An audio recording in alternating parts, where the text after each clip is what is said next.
Hi, 6th grade focus.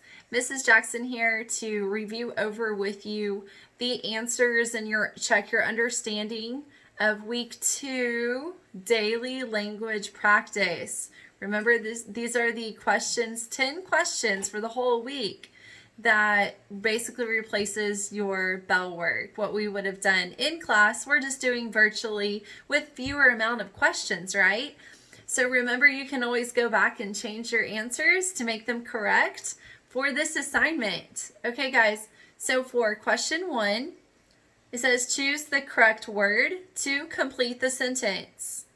Blank ant is the worker ant. So we have, let's see here, we have, all of these they sound like which.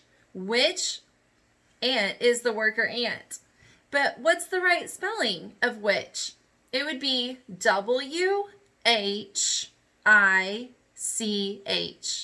W-H-I-C-H for question number 1. Okay, moving on to question number 2.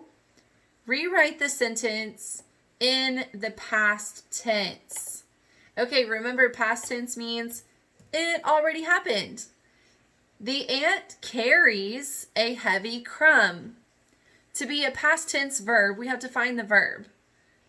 Is the verb ant? Is the verb heavy? Is the verb carries? Or crumb? Which one shows action? That's right, it would be carries. So we have to change carries into the past tense. And remember that past tense verbs have what suffix on the end? That's right, ed. So the correct answer is the ant carried a heavy crumb.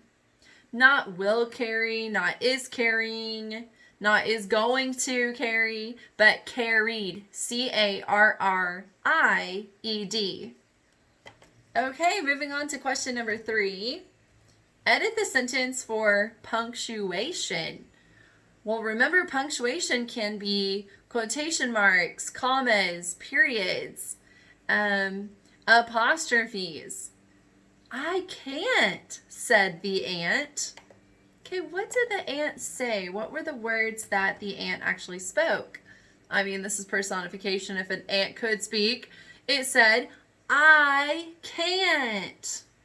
So therefore, the answer is the answer that has quotation marks. Remember, these are quotation marks up in the air.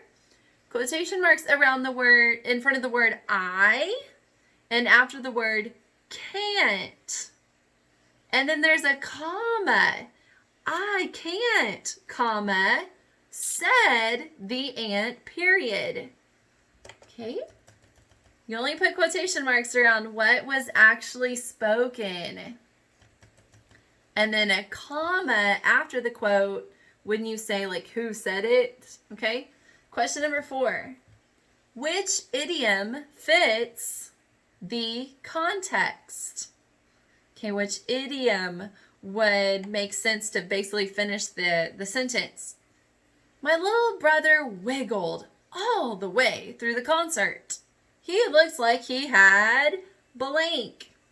So which of these idioms would mean that your little brother was moving a lot during the concert? Bees in his bonnet. Remember, a bonnet's like an old hat that ladies would wear. Talking about your brother. He's not a lady. It's a boy. So that can't be it. Trees for legs. Well, trees aren't really super wiggly. The branches could be if it's windy, but the trees, no, they're not wiggly. Doesn't make sense.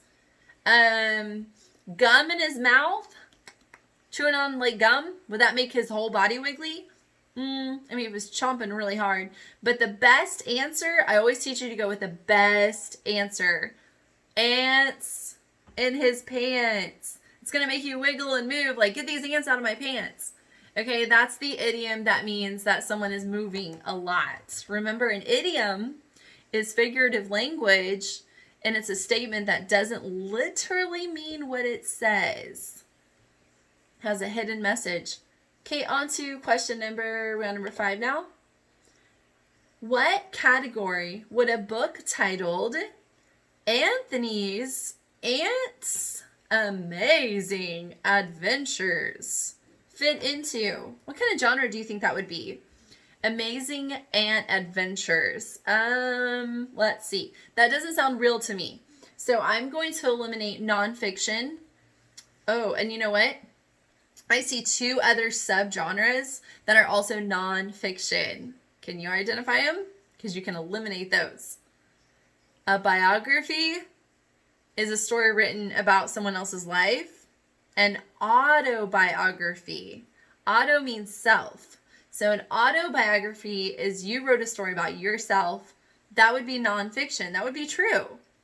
So the only logical answer here is fiction. This would be a fiction story. Question 6. Ant bodies have an exoskeleton. Using what you know about prefixes, prefixes are at the beginning of words added to a root word. Explain what exoskeleton means.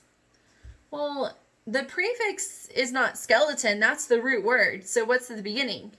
Exo, E-X-O. So exo, that reminds me of like X, which means external. External means on the outside. So it's like a skeleton that's on the outside of the body. So external on the outside skeleton is the best answer here. Question 7. How does Sandy feel about ants? Let's read that sentence and find out how Sandy feels. We're making an inference about her feelings towards ants. Sandy jumped back in disgust as she exclaimed, "Get that ant away from me!"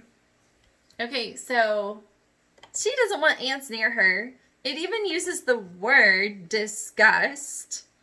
Like disgusting, like gross, ew. So does Sandy love ants and she wants a million pet ants in her house? No way.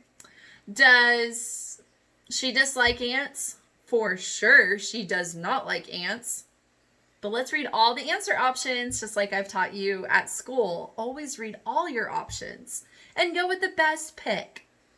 Sandy has no feelings towards ants. She's just kind of like, meh. No, she has feelings. She was yelling in disgust. The best answer, Sandy is afraid of ants. So she dislikes them, but here she's afraid of them because she jumped back. That's showing that she's has some fear. Question 8. Add ed and ing suffixes to the base word carry. All right, well, carry ends in a Y. We're going to have to change that Y to an I and add ed. Carried. And when we add ing to carry, we leave the Y. So the correct answer is carried, C-A-R-R-I-E-D, and carrying, C-A-R-R-Y-I-N-G. Question number 9. Which of the following is an antonym for amazing? What is an antonym again? It has an opposite meaning. So all of these will be the similar meanings except one. The one that's the opposite is your answer. So which of these mean the same as amazing? Astonishing, surprising, and outstanding. Those all mean amazing. There are other words for amazing. So the only one that's the opposite is ordinary. That's your answer.